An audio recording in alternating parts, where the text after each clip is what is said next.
ये जिंदगी और मौत का मामला है। सवालात मत करें ज्यादा, बस आप देर ना करें। क्या हुआ है एहसान?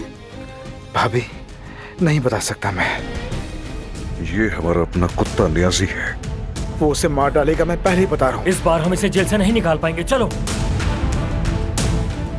क्या तुम जानती हो इस सेक्सी चीज को? ऐसा ना करो। चलो तुम, चलो छोड़ दे चलो। इसे। ये हमारी इज्जत का मामला है, तुम इसके बीच में मदाखलत ना करो, समझ गई? कैसी इज्जत?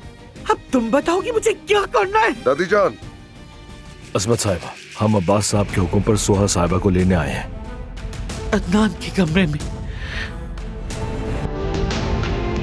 तुम्हारी जुर्रत कैसे हुई मेरी बहन को हाथ लगाने की?